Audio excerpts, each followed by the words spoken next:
Bien, bonjour à tous, bonjour à toutes. On est ravis, au nom de la tribune dont j'ai la chance de diriger la rédaction, de participer encore une fois cette année au Printemps de l'économie, printemps un peu pluvieux ce matin, mais printemps quand même, pour parler d'un sujet dont vous entendez sans doute beaucoup parler en ce moment, la fameuse réindustrialisation de l'Europe, de la France. Est-elle une réalité? Est-ce que c'est un vœu pieux, comme on dit parfois, ou quelque chose qui est en train de se manifester déjà? Il y a plein de raisons pour lesquelles un mouvement de réindustrialisation est en cours. Vous en avez tous entendu parler pendant la crise Covid, puis depuis la guerre en Ukraine, les problématiques, je pense qu'on entendra parler de ce mot ce matin, de souveraineté, d'indépendance, indépendance énergétique, indépendance industrielle, avoir des médicaments, avoir des pièces détachées. On a pu voir pendant les 4 dernières années de crise qu'on a traversées comment des désorganisations de la chaîne de production telle qu'elle fonctionnait auparavant avaient mis en avant et en valeur cette dimension en fait de désindustrialisation, notamment en France en particulier. Et puis il y a un deuxième phénomène dont on va parler, c'est la décarbonation, c'est le climat.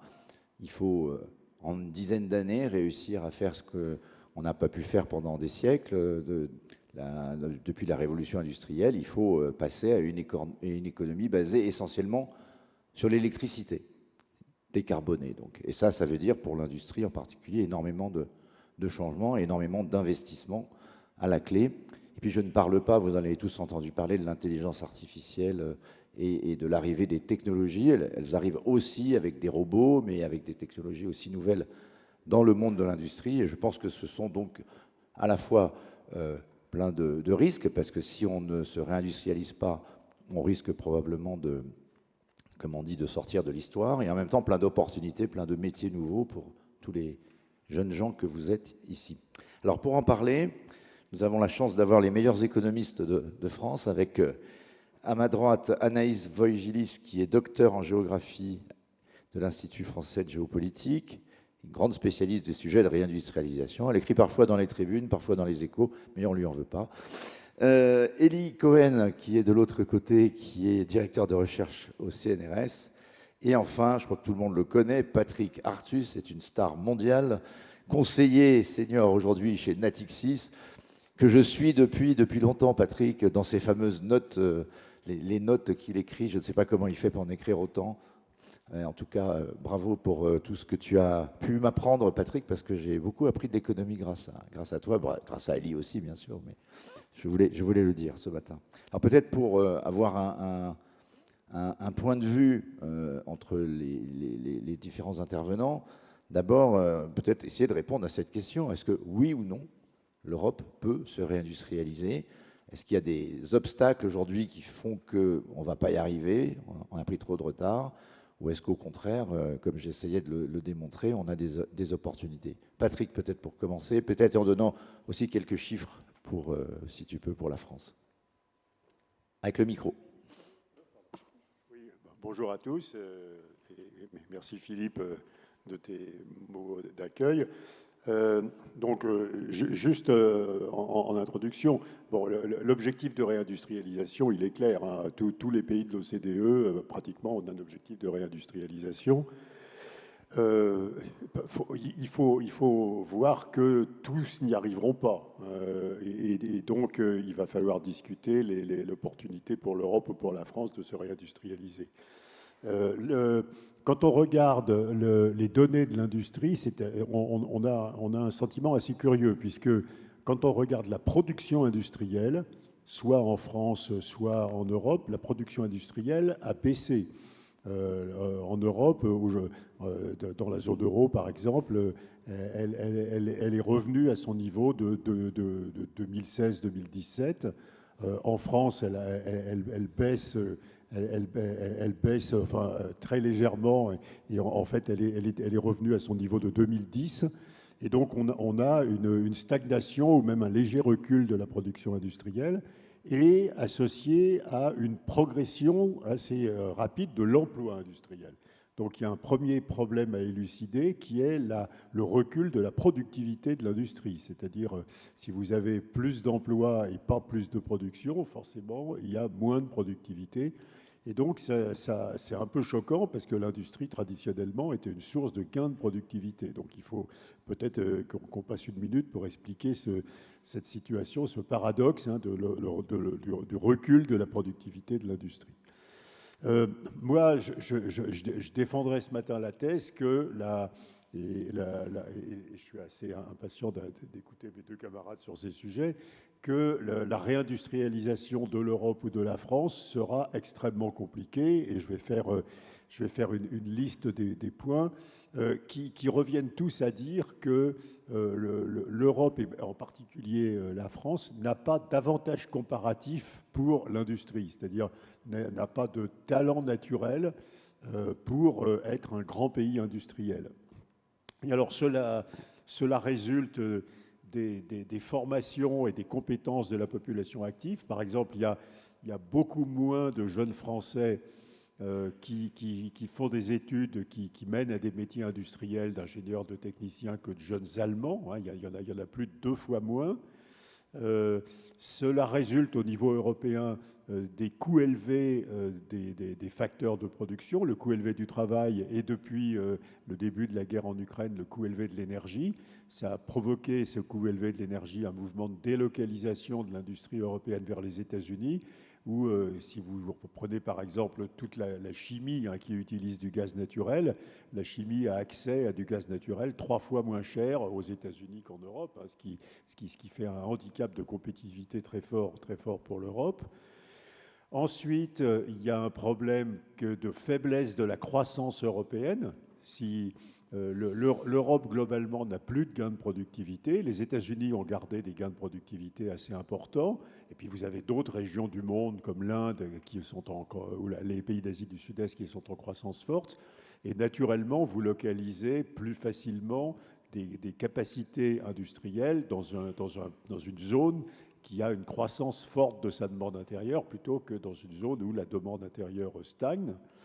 Et enfin, et cette liste n'est pas limitative, l'Europe a beaucoup de problèmes budgétaires. Hein, on va revenir aux règles du pacte de stabilité, même si elles sont un tout petit peu assouplies. On va devoir... la Commission européenne et le Parlement européen vont exiger une réduction du taux d'endettement public des pays européens. Et donc, nous n'aurons pas de marge de manœuvre budgétaire pour financer de la réindustrialisation. Donc, je crois que les ambitions sont compliquées. Et d'ailleurs, on voit... Alors, à cause du prix bas de l'énergie aux États-Unis et aussi à cause de la politique fiscale qui a été menée aux États-Unis. Vous savez qu'il y a une loi qui s'appelle, enfin une mesure de politique économique qui s'appelle l'Inflation Reduction Act, et d'ailleurs qui est associée au CHIPS Act pour les semi-conducteurs, qui prévoit des allègements d'impôts considérables pour les installations de capacité dans les nouvelles technologies, dans la transition énergétique, dans les batteries, dans les voitures électriques. Et donc, il y a eu une attraction très forte des États-Unis pour l'industrie qui va être difficile à compenser en Europe. Donc, je pense mais on va y revenir, et que l'Europe aura du mal à se réindustrialiser compte tenu de tous ces handicaps et à nouveau compte tenu de ce en particulier en France, il n'y a pas d'avantage comparatif pour l'industrie. Dernier mot, l'Allemagne avait un tissu industriel important. Vous savez qu'en Allemagne, il y a à peu près 7000 PME, enfin qu'on appelle ETI, qui sont des entreprises de taille intermédiaire industrielle. En France, il y en a un peu moins de 2000. Et donc l'Allemagne avait un tissu industriel important, mais ce tissu industriel est compromis par les problèmes de ressources en énergie, par le coût de la transition énergétique et par la concurrence de nouveaux pays, par exemple la concurrence des voitures chinoises. Donc aucun pays européen n'échappe en réalité à ce problème d'absence d'avantages comparatifs pour développer l'industrie en Europe. Merci Patrick. Alors après ce tableau un peu noir et peut-être très lucide, mais sombre. Peut-être on va entendre les deux autres intervenants en commençant par Elie Cohen, parce que alors vous, la vie est un peu le contraire. Vous êtes plutôt dans le camp des optimistes. Oui, alors moi je vais défendre le point de vue rigoureusement inverse, c'est que non seulement, et c'est un point de vue paradoxal que je vais défendre, c'est que non seulement la réindustrialisation est possible en Europe, mais c'est au niveau européen que la vraie dynamique va être impulsée et on commence à en voir déjà les premiers résultats. Alors, le point de vue que je vais défendre est paradoxal pour au moins 3 raisons. La première raison, c'est que ça a été dit, la logique de la division internationale du travail fait qu'une désindustrialisation relative de l'Europe est programmée et même des pays qui étaient leaders en matière d'industrie, comme la Chine, commencent à connaître une forme de désindustrialisation. Donc, a priori, je n'ai pas beaucoup de chance à vouloir défendre ce point de vue. De même, si on raisonne en termes de mondialisation, de fragmentation des filières de production, là aussi, il y a une espèce d'évidement interne des écosystèmes industriels européens au profit de pays qui offrent des avantages particuliers. Donc ça, c'est la première raison pour laquelle je m'engage mal dans cette défense. La deuxième raison, c'est que l'Europe, les institutions européennes, ont adopté depuis le début un point de vue hostile aux politiques industrielles et aux démarches volontaristes en matière industrielle, en disant que ce n'était pas aux États, et encore moins à la Commission européenne, de vouloir agir sur la nature de la spécialisation, voire même pour favoriser l'émergence de champions européens. Je me souviens d'un commissaire à la concurrence européen qui disait qu'elle était hostile à la formation de champions européens. Donc comment cette Europe qui est génétiquement programmée pour faire de l'intégration, de la libéralisation, de la concurrence libre et non faussée, pourrait-elle s'aventurer dans une stratégie volontariste de politique industrielle? Puis la troisième raison, c'est ce qu'a mentionné notre ami, c'est toutes les raisons de manque de compétences, de manque de moyens qui font que vraiment cette idée apparaît à peu près saugrenue. Et pourtant, il s'est passé 2 ou 3 petites choses qui font que l'Europe s'est saisie de ce sujet. Ça a été dit, le Covid, l'Ukraine, ont fait toucher du doigt au niveau européen un problème qui était considéré comme peu important, c'est le problème de la sécurité d'approvisionnement, c'est la découverte des pénuries. Tout le monde a été stupéfait de découvrir que les 2 tiers des principes actifs du paracétamol étaient fabriqués en Inde et en Chine et que donc on pouvait être privé de paracétamol. Donc cette découverte, à l'occasion du Covid et de l'Ukraine, que nous avions des faiblesses qu'il fallait absolument réparer, ça a été un élément important. Deuxième élément, c'est ce que j'appelle les stratégies agressives en matière de commerce international qui font qu'on a découvert que le monde, ce n'était pas cet espace lisse où circulaient des flux de biens, de services, mais qu'il pouvait y avoir des politiques commerciales stratégiques. Lorsque, par exemple, la Chine dit « je n'exporte plus mes terres rares, j'en ai besoin, je les garde pour moi », en Europe, on réalise que la fameuse transition énergétique qui nécessite de mettre en place des éoliennes, des panneaux solaires, etc., ça va buter sur une pénurie de principes de terres rares. Et puis, lorsque Trump d'abord, puis Biden développent des politiques agressives de protection de l'industrie américaine et de réindustrialisation, on découvre à cette occasion-là qu'il faut faire quelque chose. Donc l'Europe s'est saisie du sujet et elle a commencé par faire une espèce d'inventaire de toutes les filières industrielles européennes pour voir quels étaient les trous critiques. Et elle a identifié un certain nombre de trous critiques pour lesquels elle a estimé qu'elle devait mettre en place des politiques spécifiques. Par exemple, dans les composants électroniques, nous produisons 2 fois moins de composants électroniques que ce que nous consommons sur notre sol, et pourtant, nous sommes des consommateurs importants, notamment à cause de l'importance de l'industrie automobile. Donc on a estimé qu'il fallait faire quelque chose en matière de composants électroniques. Par exemple, on a vu que nous étions des grands producteurs de moteurs thermiques et d'automobiles, et que l'obsolescence de ces productions était programmée avec la transition électrique. Donc on s'est dit, il va falloir faire quelque chose pour la mobilité électrique, d'où l'intérêt pour les batteries. Par exemple, la transition vers les énergies vertes a fait toucher du doigt les trous dans nos systèmes de production en matière d'éoliennes, de panneaux solaires, etc. Et là, on s'est dit qu'il fallait faire à nouveau quelque chose. Bref, on a découvert un certain nombre de domaines dans lesquels il fallait faire quelque chose. Mais que faire ? Et comment le faire ? Que faire ? dans ces secteurs-là, et j'aurais pu ajouter le secteur de l'armement, on a dit non pas qu'on allait relocaliser des activités qui avaient été délocalisées et qui n'étaient pas possible de relocaliser, mais qu'à la faveur des innovations technologiques, à la faveur des transitions énergétiques, on allait favoriser l'implantation sur le sol européen de nouvelles unités de production avec des nouvelles technologies, au besoin en les subventionnant. Et alors on a fait, par exemple, dans le domaine des composants électroniques, on a passé des partenariats aussi bien avec Intel qu'avec TSMC pour qu'elles localisent sur le sol européen leurs usines, et on a été prêt à verser des subventions très importantes. Mais surtout, on s'est dit qu'il fallait en fait relâcher un certain nombre de contraintes à la réindustrialisation que nous avions fabriquées nous-mêmes, Européens, par nos réglementations. Et là, c'est la grande innovation institutionnelle européenne. On a lancé ce qu'on appelle les PIEC, les programmes d'intérêt industriel européen commun. Dans un certain nombre de secteurs, on a dit qu'on allait lever les restrictions aux aides publiques, on allait lever les restrictions aux fusions et aux regroupements, on allait lever un certain nombre de réglementations qui freinaient les localisations sur le sol européen. Et dans ces secteurs que j'ai mentionnés, les composants, la mobilité électrique, les électrolyseurs, le cloud souverain, l'ordinateur quantique, etc., eh bien, on a décidé que dans ces domaines-là, il y aurait un relâchement des contraintes, des subventions et des aides pour l'implantation sur le sol européen de ces unités. Et figurez-vous que ça commence à marcher. Dans le domaine des batteries, vous avez tous entendu parler des gigafactories. Dans le domaine des composants, vous avez parlé des nouvelles usines. Et même, phénomène que j'attendais peu, on s'est remis à rechercher des terres rares dans les sous-sols européens et notamment français. Et chose incroyable, on est en train de rouvrir d'anciennes mines qui avaient été fermées pour essayer de développer une production propre dans le domaine des terres rares.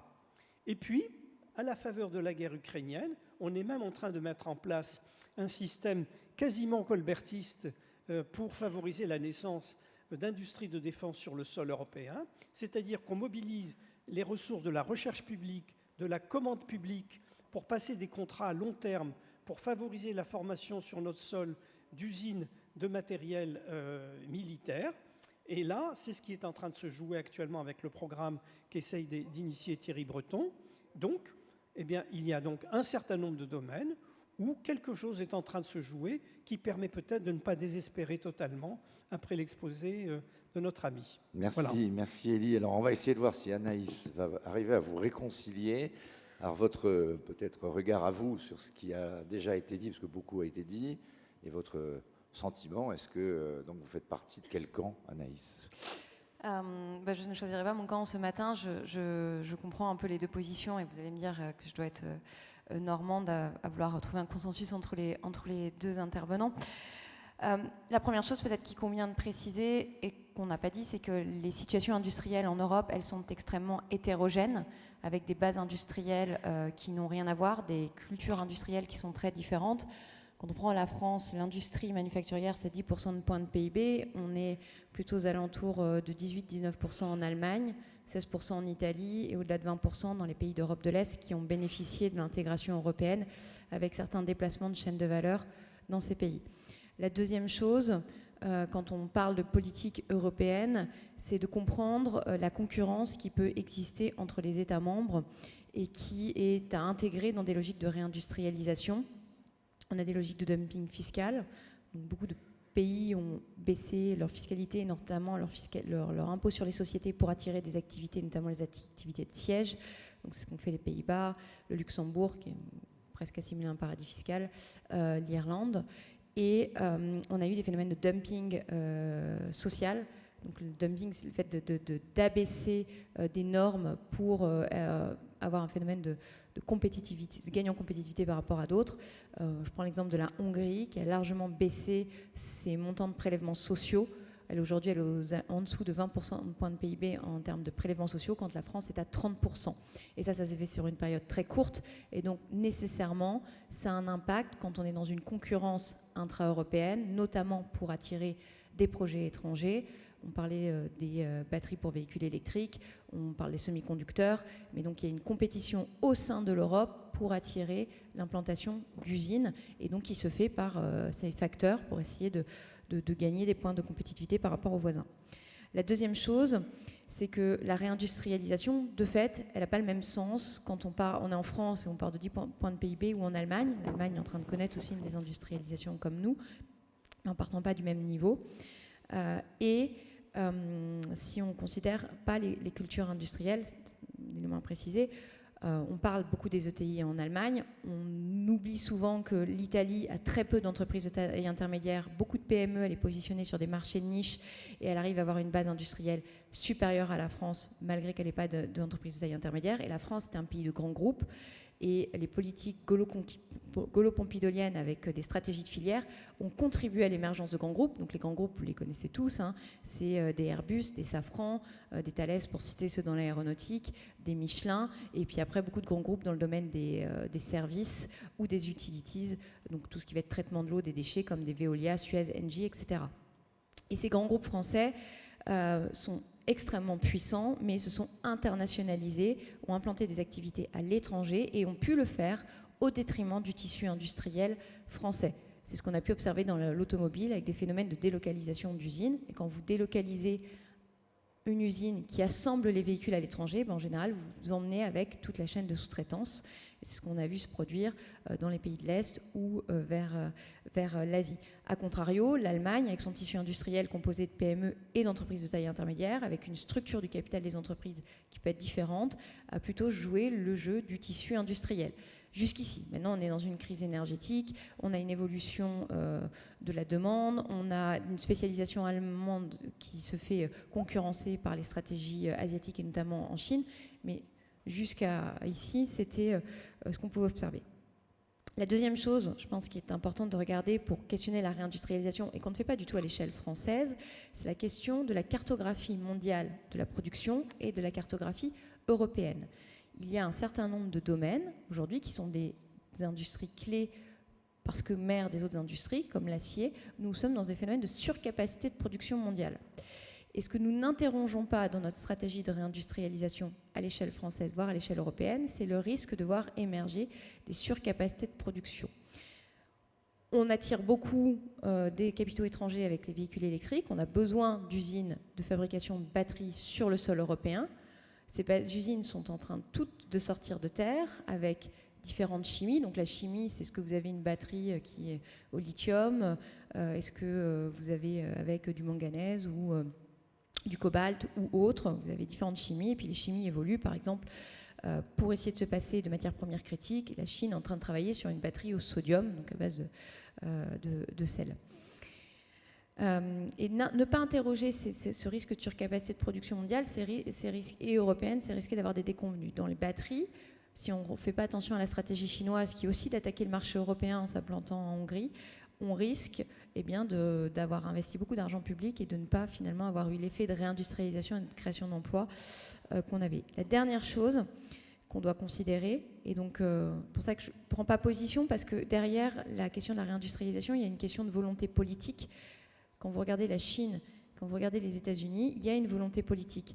La Chine, ça fait 20 ans qu'elle a une politique industrielle. Elle a identifié les points clés qu'elle voulait maîtriser dans sa chaîne de valeur pour garantir son autonomie stratégique. C'était le programme Made in China 2025, avec des filières clés. Et c'est toute la guerre qui est en train de se jouer entre les États-Unis et la Chine sur la maîtrise des technologies des semi-conducteurs. Ça a été la stratégie des nouvelles routes de la soie, à la fois pour pouvoir exporter ses produits, mais aussi maîtriser des approvisionnements en matières premières critiques clés dans la transition écologique. Et les États-Unis, ce qu'ils font, c'est l'Inflation Reduction Act, avec des mesures fiscales. Pour bénéficier de certaines aides, eh bien, il faut produire sur le territoire américain, etc. Et l'Europe, face à ça, dans ce contexte géopolitique qui est complexe et qui se tend, elle n'a pas forcément une doctrine qui évolue assez rapidement. Alors après, on peut dire que l'Europe doit rester ouverte, que le marché comme il fonctionne est plutôt efficace. Et ça, ce sont des choix politiques et stratégiques. Mais l'Europe n'a pas une réaction et donc elle risque de se retrouver en étau. Peut-être que si j'avais l'optimisme d'Eli Cohen, parce que je crois fermement à la réindustrialisation, je pourrais rejoindre le pessimisme de Patrick Artus sur le fait que si l'Europe n'a pas une vision plus claire de ce qu'elle veut faire, on risque de se retrouver dans une impasse. Merci beaucoup Anaïs. Alors puisque vous n'avez pas pris parti, moi je vais essayer de le faire. Mais avant ça, vous dire qu'il y a un hashtag Printemps de l'écho, peut-être ça ne vous a pas été dit, alors je vous le redis, vous pouvez envoyer indirectement des questions vers moi via vos smartphones que je recevrai ici. Donc n'hésitez pas à poser des questions. Alors, il y a beaucoup de choses qui ont déjà été dites. Pour prendre un peu parti, je dirais que moi je serais plutôt du côté d'Eli Cohen et un peu de ce que disait Anaïs, c'est-à-dire que c'est une question de volonté politique aujourd'hui, on le voit bien. Aux États-Unis, il y a eu ce fameux IRA qui a eu des effets très importants, y compris dans les régions, hein, un effet de réindustrialisation, je crois, qui a beaucoup profité, notamment au Texas, je crois. Donc, on voit que c'est possible à condition d'avoir une politique volontariste, et c'est ce qu'ont fait les États-Unis. Ça a même commencé, on pourrait dire, avec l'élection de Trump, quand il disait « Make America Great Again ». C'était vraiment une stratégie assez agressive, protectionniste, on va dire. Donc, ce que vient de dire Anaïs me paraît important à prendre en compte, et je vais réinterroger nos deux autres économistes, après on refera une synthèse, c'est de dire il y a aujourd'hui un changement peut-être de paradigme dans la mondialisation. Est-ce qu'on est dans un moment protectionniste, la montée des populismes, enfin je ne reviens pas sur tout ce qui donne effectivement le sentiment que un de mes amis journalistes a écrit un livre disant la crise des années 30 est devant nous. Bon, j'espère que non, mais quand on regarde tout ce qui se passe, on se pose quand même la question de savoir s'il n'avait pas raison. Il s'appelle François Langlais, un très bon journaliste économique qui a dirigé la Tribune il y a quelques années, qui effectivement voit bien venir ce refermement, ou en tout cas cette nouvelle organisation du monde. Donc ça plaide plutôt dans l'idée qu'il faut que, c'est même urgent, qu'on se mette en mesure, sinon chez nous, en tout cas dans notre zone globale d'influence, d'avoir une certaine souveraineté, une certaine indépendance. Et donc je repose peut-être la question à Patrick pour voir est-ce qu'après avoir écouté tout le monde, il n'a pas changé d'avis, est-ce qu'il n'est pas redevenu un peu plus optimiste, tout en restant lucide. Est-ce que oui, il n'y a pas quand même là, je pense que c'est assez convaincant, il va falloir basculer à la voiture électrique, on ne va pas importer que des voitures chinoises. Donc en tout cas, on a une opportunité de fabriquer des batteries sur notre sol. On a perdu une bataille, pas forcément la guerre. Si vous voulez faire des batteries électriques, jeunes gens, allez dans le Nord, chez Xavier Bertrand. Il y en a déjà 4 qui ont été lancés. Il y en aura 8, me disait-il récemment, d'ici quelques années. On a effectivement une mine de lithium, et même plusieurs, mais dont une dont on parle beaucoup dans l'Allier, qui pourrait s'ouvrir avec des problématiques environnementales, mais c'est quand même nouveau d'ouvrir des usines. Les ports comme celui de Dunkerque ou celui de Fos-sur-Mer à Marseille sont des lieux très importants pour la réindustrialisation verte, puisque si on veut décarboner, on a des nouvelles technologies aujourd'hui qui vont permettre de produire des nouveaux carburants, de l'hydrogène. Enfin, tout ceci est en train de se mettre en place. Il y a même une possible gigafactory de panneaux solaires qui pourrait s'implanter là-bas à Marseille. C'est pas foutu, Patrick, mais il faut juste y croire. Non, mais je vais proposer une motion de synthèse. L'Europe de l'Ouest, et la France en particulier, a beaucoup de désavantages comparatifs pour réindustrialiser. À nouveau, le coût du travail est élevé. C'est 42 € une heure de travail dans l'industrie en France, charges sociales comprises. C'est entre 10 et 20 € dans les pays d'Europe centrale, qui font partie de l'UE, bien sûr. Et c'est à peu près 32 € aux États-Unis. Hein. Donc on a un coût du travail élevé, avec des charges sociales élevées. On a des prix de l'énergie élevés en Europe, et qui vont rester probablement élevés. On a une défaillance pas suffisamment de ressources en main-d'œuvre qualifiée pour l'industrie. On voit bien des exemples, l'exemple de la filière nucléaire, et tous les problèmes industriels de la filière nucléaire étaient liés à un petit nombre de professions qui avaient disparu, en fait. Et par ailleurs, je suis d'accord avec Élie, il y a une volonté politique de relocaliser, de relocaliser un certain nombre d'industries stratégiques. Le problème, c'est que si vous relocalisez ces industries stratégiques, parlons des batteries probablement, ou des semi-conducteurs, etc. Si vous relocalisez ces industries stratégiques sans vous protéger de la concurrence étrangère, vous aurez des coûts de production en Europe pour ces produits qui sont très supérieurs aux coûts de production à Taïwan, par exemple, ou en Chine, et même aux États-Unis, hein, avec l'avantage sur le prix de l'énergie. Et donc, je suis d'accord avec Anaïs, vous allez faire des investissements avec une composante d'investissement public considérable qui vont échouer parce qu'ils ne gagneront pas de part de marché et l'Europe continuera à être envahie par les produits étrangers. Donc, je pense que cette stratégie de relocalisation de produits, de production pour lesquels on n'a pas vraiment d'avantage en termes de coûts, en termes d'avantages comparatifs divers, n'est compatible qu'avec du protectionnisme, c'est-à-dire une fermeture aux produits progressive. Aux produits il y a quelques tentatives, on le voit dans la voiture électrique, on est en train d'essayer de réserver les subventions, comme le font les Américains d'ailleurs, en Europe aussi, en France, à des productions sur notre sol. Voilà. Alors le deuxième problème, c'est que supposons qu'on associe un certain protectionnisme à ce renouveau de l'industrie européenne, il y aura un problème aussi de pouvoir d'achat, c'est-à-dire les prix de production d'un produit industriel moyen en France sont le double des prix d'importation du même produit industriel qui est produit dans le reste du monde. Donc vous allez doubler le prix pour le consommateur européen d'accès aux voitures électriques, etc. On voit très bien que les voitures électriques chinoises valent probablement 50% moins cher que les voitures électriques européennes. Si vous fermez les importations et que vous obligez les consommateurs européens à acheter des voitures électriques européennes, il y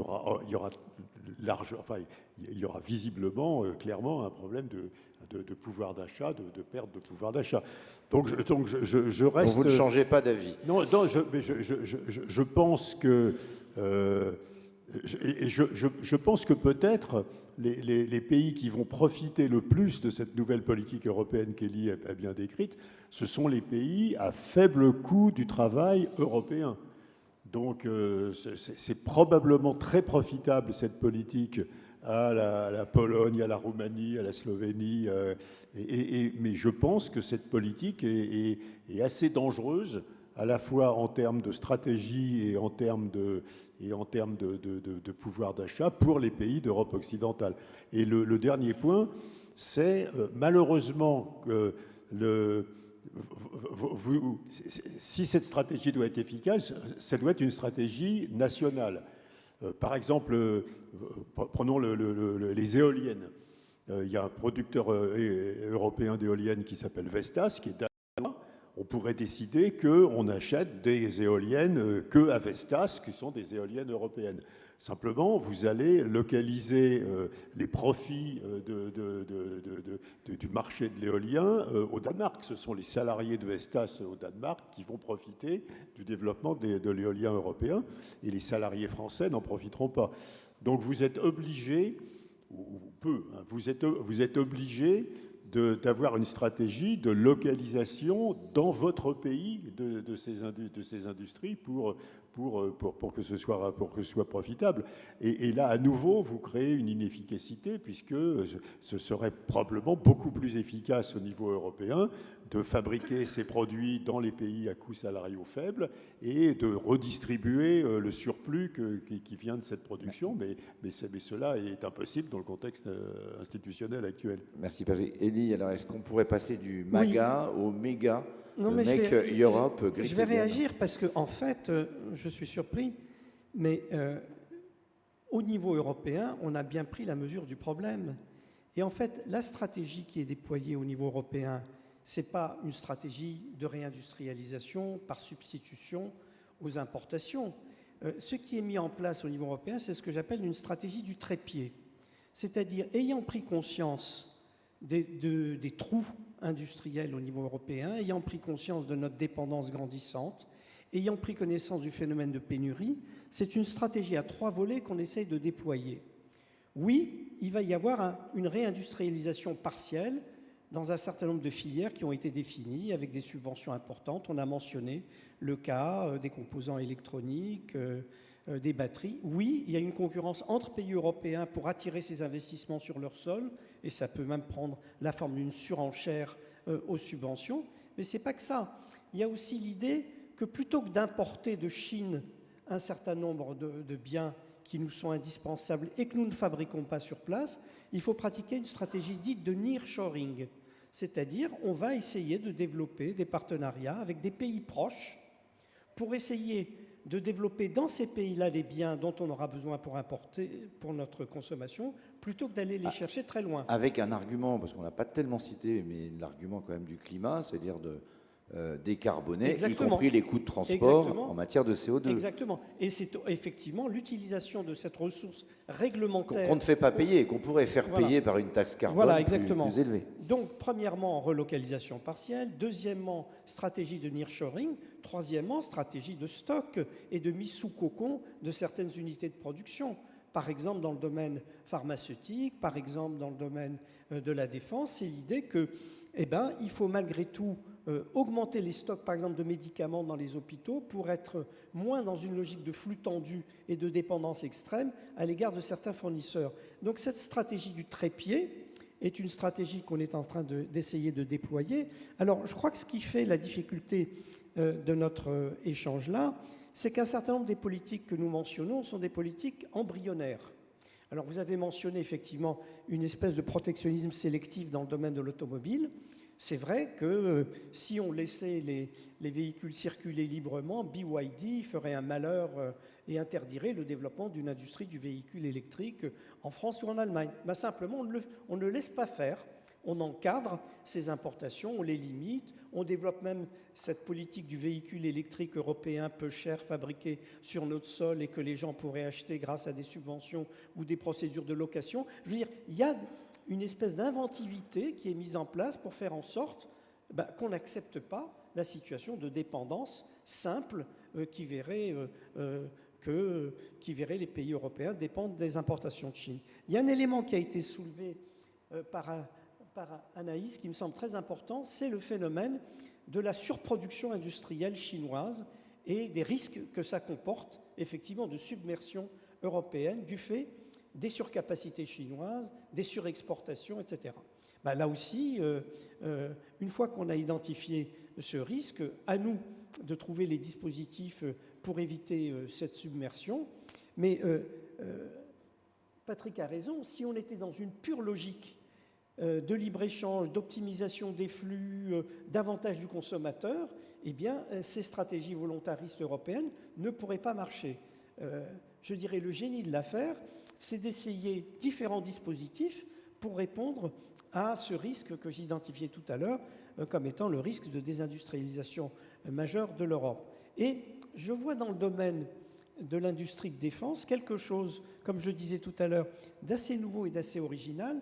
Si les programmes européens qui sont envisagés actuellement, notamment l'idée de la création d'un fonds de 100 milliards d'euros pour essayer de développer une industrie de défense européenne pour aider bien sûr l'Ukraine, mais à terme pour donner une capacité de défense à l'Europe à partir d'armes conçues et fabriquées sur le sol européen, ne serait-ce que pour répondre aux risques venant des États-Unis, de désengagement progressif des États-Unis, si ce plan des 100 milliards venait à se matérialiser, eh bien là, on aurait dans un secteur de technologie duale particulièrement important, des moyens importants pour concevoir et fabriquer sur le sol européen des biens qui pourraient profiter aux différents pays européens. Et ça représenterait vraiment un changement qualitatif. Alors Anaïs, est-ce que sur ce deuxième tour de table, la question du protectionnisme n'est pas un peu le point finalement qui permettrait de réconcilier nos deux amis? Moi, je ne m'estime pas du tout protectionniste, juste pour la réciprocité dans les échanges et d'assumer les rapports de force. C'est-à-dire qu'il n'y a pas de raison de laisser rentrer librement sur le territoire des produits qui ne sont pas soumis aux mêmes normes que ce que nous nous imposons. Et c'est le rééquilibrage que tente de faire l'Union européenne, par exemple avec le mécanisme d'ajustement carbone aux frontières, sur certains intrants, qui est comme une taxe carbone. C'est-à-dire qu'on ne peut pas se mettre des exigences très élevées sur le plan environnemental, social, etc., et de l'autre côté, se dire que finalement, tout peut rentrer librement en n'ayant pas les mêmes contraintes que nous. Et une des avancées récentes de l'Union européenne qui a mis plusieurs années à aboutir, c'est justement la question de la réciprocité dans l'accès au marché public européen. Pendant très longtemps, toute entreprise étrangère pouvait postuler à un marché public en Europe, donc au sein d'un État membre, même si les pays dont étaient ressortissants ces entreprises ne permettaient pas aux entreprises européennes de postuler dans leur propre marché public. Donc nous, on avait un taux d'ouverture des marchés publics qui était de l'ordre de 90%, quand nos voisins étaient beaucoup plus fermés, et notamment sur les secteurs qu'ils jugeaient stratégiques. Et on a eu plusieurs cas comme ça, où par exemple des entreprises françaises ont postulé pour des marchés publics au Canada et n'ont pas pu finalement aller jusqu'au bout du processus, ou ont été recalées parce que françaises. Et nous, on a accordé des marchés publics à Bombardier. Ça ne veut pas dire qu'il faut avoir une vision totalement fermée à l'autre, c'est juste ne pas être naïf. Maintenant, quand on dit l'intensité carbone dans les échanges, elle est sur le transport, je m'inscris un peu en faux avec ça. L'intensité carbone dans une production, elle est vraiment sur la partie production en tant que telle. Le transport, et notamment avec la massification liée aux supercargos et autres, permet d'abaisser la part des émissions dans le transport. Donc le véritable enjeu, c'est d'avoir des productions décarbonées. Et on a une légère avance dans certains pays européens, comme en France, on regarde notre mix énergétique, mais il ne faut pas penser que les autres pays ne vont pas nous rattraper sur la décarbonation. Et il y a peut-être un point sur lequel je voudrais insister, parce qu'on parle beaucoup coût du travail, et je pense que la question du coût du travail, avec les phénomènes d'automatisation qu'on voit de plus en plus poussés, elle peut se discuter dans les industries qui ne sont pas intensives en main-d'œuvre, et même dans les industries intensives en main-d'œuvre.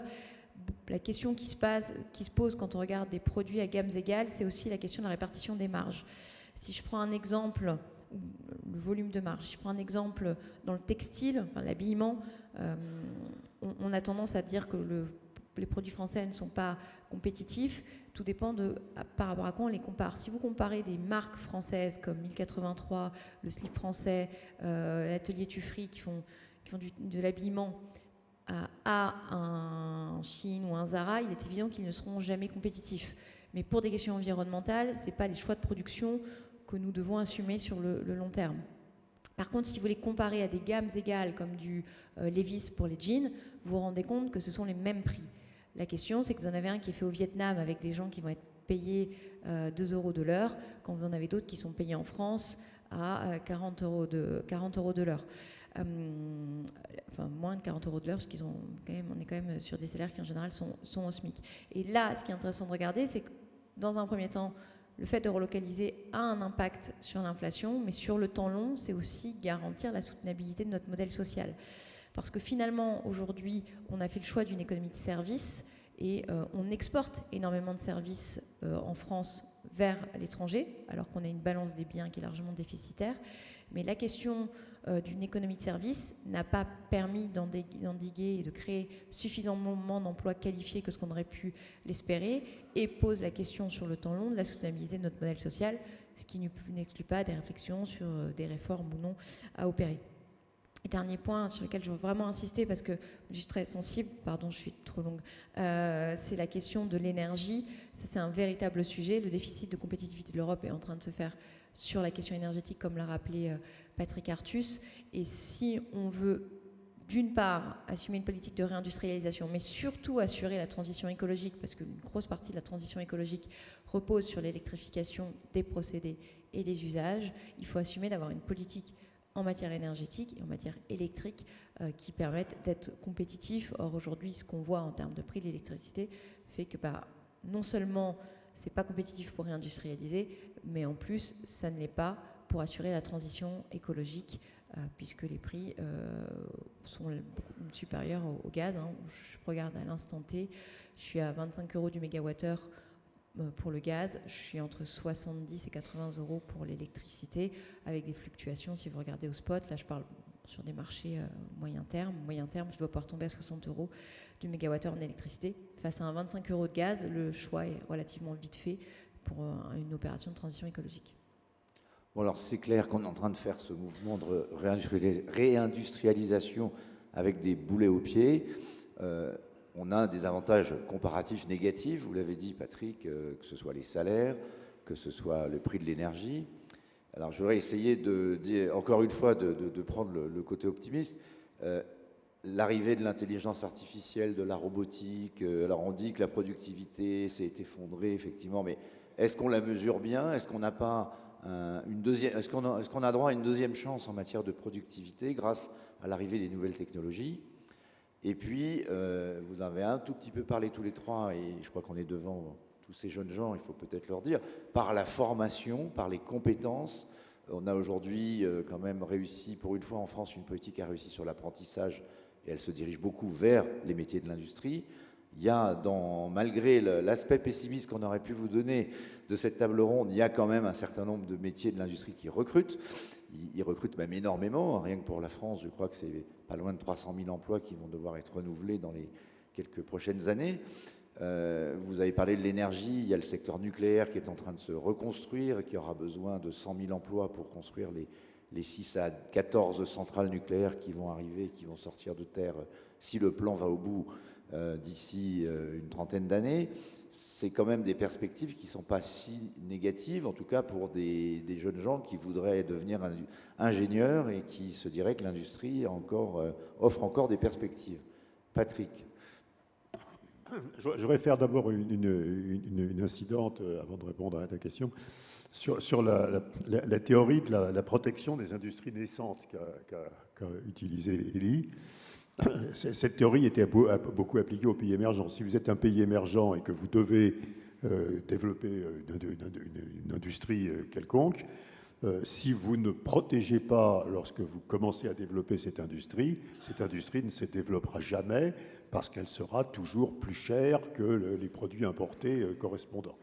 Donc, cette théorie est manifestement adaptée au cas d'un pays, qui veut se réindustrialiser dans un secteur.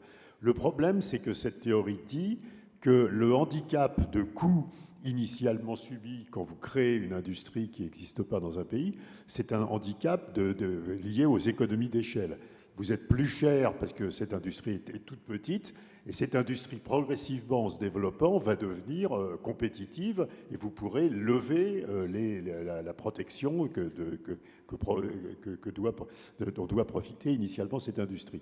Le problème de l'Europe, c'est que ce n'est pas le cas. L'industrie européenne va rester durablement plus chère que les industries des pays concurrents. Ça sera définitivement, pour les 30 prochaines années, plus cher de fabriquer une voiture électrique en Europe que de l'importer de Chine. Donc cette théorie ne s'applique pas vraiment. Vous devrez laisser la protection continuellement en place parce que c'est un problème de démographie, de normes sociales, etc., que le coût du travail est plus élevé en Europe que dans les pays concurrents. Donc on ne peut pas compter simplement sur l'accroissement de cette industrie et les économies d'échelle qu'elle va faire en développant sa taille. Alors sur ta question dont je ne me rappelle pas...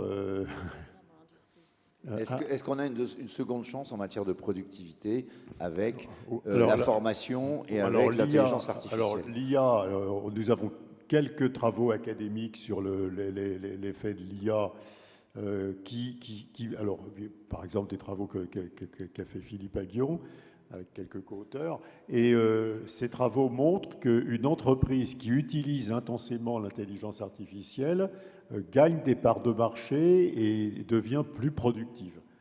Simplement, j'ai une réserve sur ces travaux qu'on pouvait faire ces mêmes travaux pour Internet. Les entreprises qui utilisent Internet intensément sont plus productives et gagnent des parts de marché. Ça ne dit rien sur l'effet global sur l'économie de l'intelligence artificielle. On a bien vu dans l'exemple d'Internet que le développement d'Internet, d'une part, poussait vers le haut la productivité des entreprises qui développaient Internet, mais d'autre part, poussait vers le bas la productivité globale du pays, par exemple, avec le développement d'emplois très peu qualifiés dans les plateformes, genre Uber ou Amazon, etc., d'Internet. Donc, étudier localement l'influence de l'IA sur la productivité ne dit rien, finalement, sur l'effet global du développement de l'IA sur la productivité. Donc ça c'est ma réserve sur les travaux de Philippe, et cette réserve valait aussi sur les travaux qui concernaient le lien entre Internet et l'intelligence artificielle. Et puis, dernier point de ta question, oui, évidemment, il va falloir qu'on forme beaucoup de gens et de jeunes au métier de l'industrie. À nouveau, le nombre de jeunes Allemands qui est formé au métier de l'industrie, des techniciens, des ingénieurs, etc., est 2,5 fois plus élevé par rapport à la taille du nombre de jeunes. Non, mais s'il y a ces formations, c'est donc qu'il y a des métiers. Donc il y a de l'industrie. Oui, et puis il y a toutes sortes de problèmes. Il y a un problème aussi bon, c'est pas faire injure au corps enseignant de dire que la plupart des enseignants ont des formations littéraires. Il y a peu d'enseignants qui ont des formations scientifiques et qui viennent enseigner. Donc il va falloir rendre attrayants les métiers de l'éducation pour les gens qui ont des formations scientifiques. Et puis le dernier point, on serait dans un monde idéal si on avait à disposition une quantité illimitée d'argent public. Parce que si j'entends Elie, il faut subventionner les industries, il faut qui se relocaliseront, il faut garder des aides au pouvoir d'achat parce qu'on va importer des biens chers. On n'a pas un argent public illimité, donc je crains que tout ça se heurte sur des contraintes de disponibilité de l'argent public. Alors j'ai 2 questions dans la salle. C'est un peu long, j'essaye de la résumer. En gros, il y en a une, c'est comment gérer la concurrence entre pays membres pour les mêmes activités industrielles dans le contexte du marché intérieur européen? On en a un peu parlé. Là, il nous est arrivé quelque chose de très amusant. C'est que donc au niveau européen, on a plusieurs pays qui ont été candidats pour localiser sur leur sol des entreprises de composants électroniques avec transfert de technologie, donc aussi bien du côté d'Intel que du côté de TSMC. Et en particulier, la France et l'Allemagne ont été directement en concurrence, puis après il y a eu l'Italie et la Hongrie, pour la localisation de certaines de ces unités de production. Et bien vous savez ce qui s'est passé, c'est très amusant. La France a saisi l'autorité de la concurrence européenne en disant que l'Allemagne subventionnait trop les entreprises américaines qui venaient se localiser sur son sol. Qui eût cru que la France ferait appel aux autorités de la concurrence pour brider l'appétit de subvention de l'Allemagne? Je plaisante à peine. En fait, il y a eu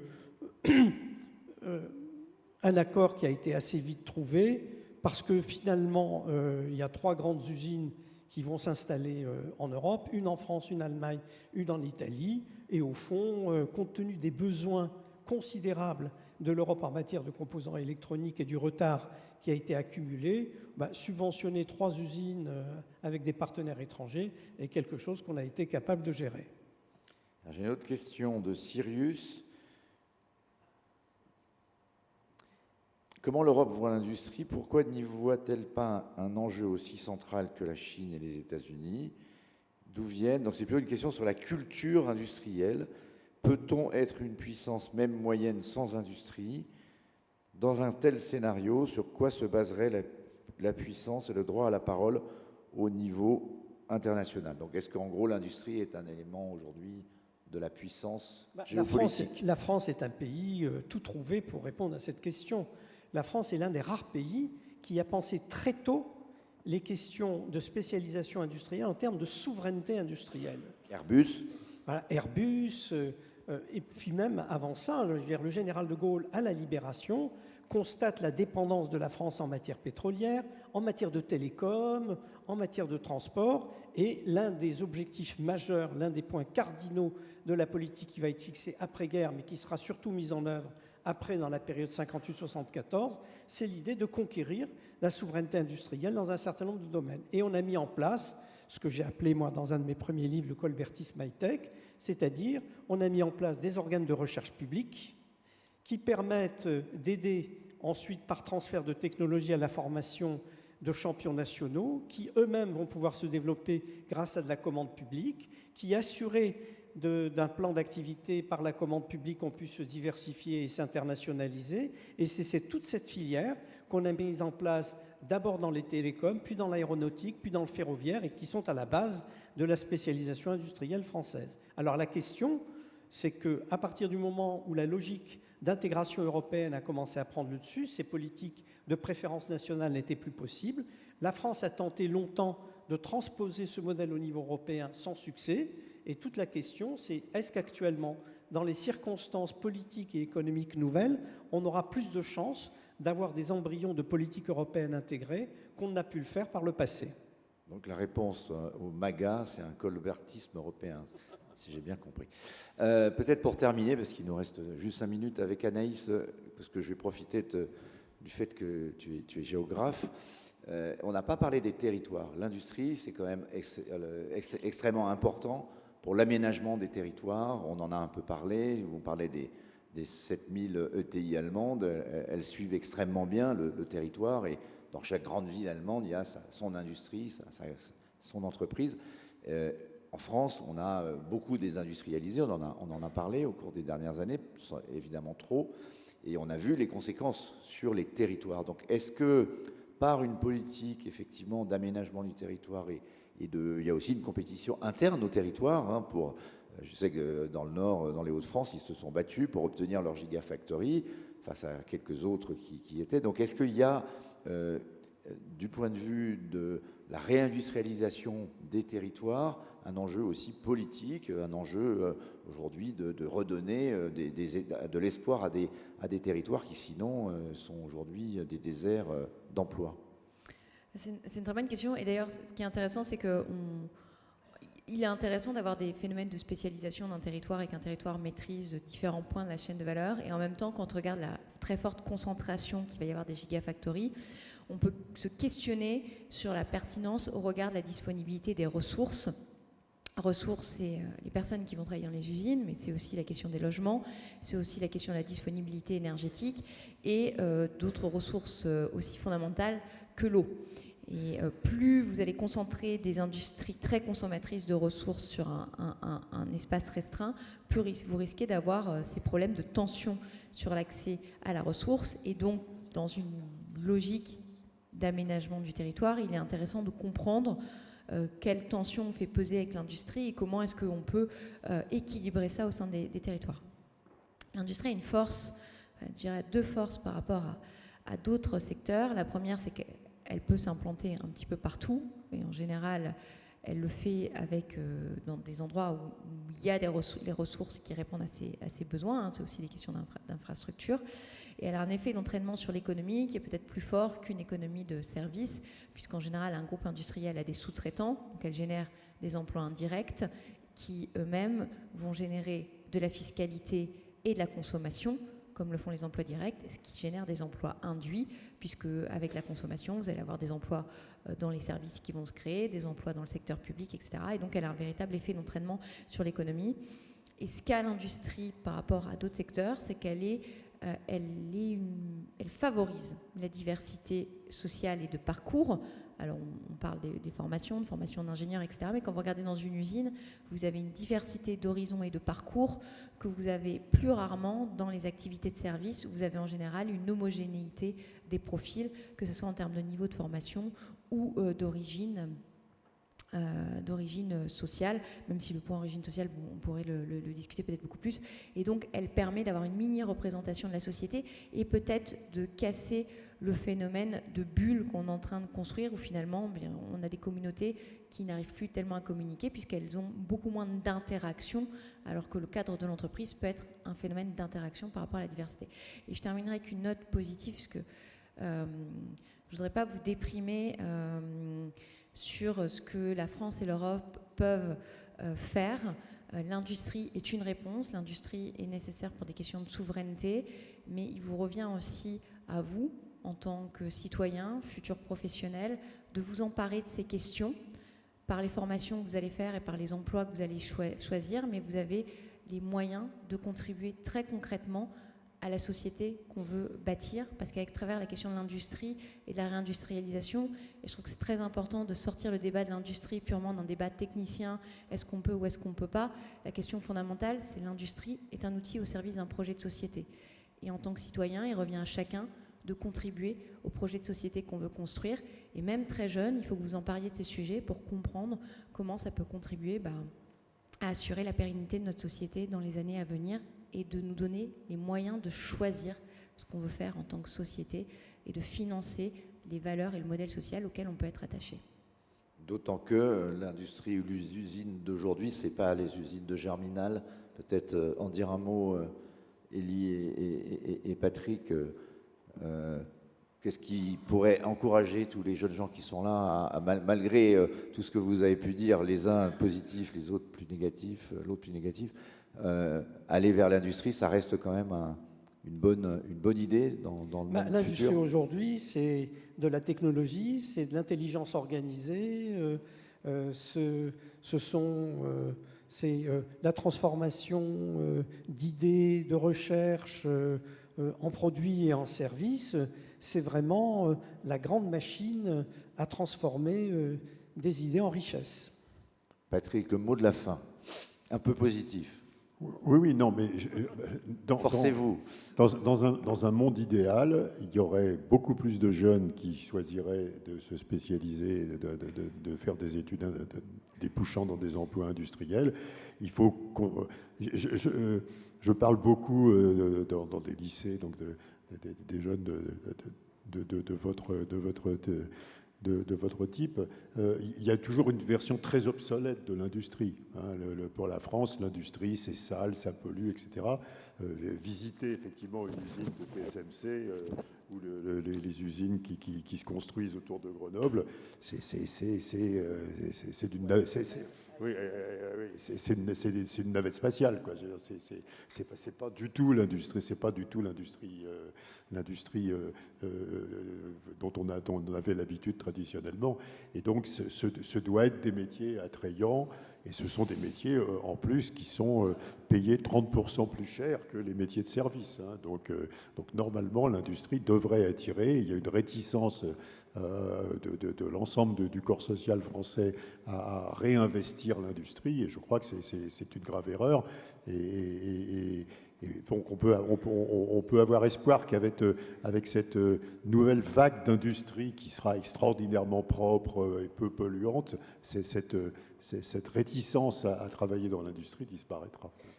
Bien, et avant de clôturer cette séance, je voulais juste remercier celles et ceux qui nous ont écoutés également en live, le replay de cette séance. Et donc, on m'a envoyé une liste. La classe prépa du lycée Passy-Saint-Honoré à Paris, classe prépa du lycée Siegfried à Paris, l'Institut Notre-Dame à Nice, classe prépa de Lokidi-La Salle à Nantes, l'Université de Dakar, le lycée d'Athènes, la Maison de Paris,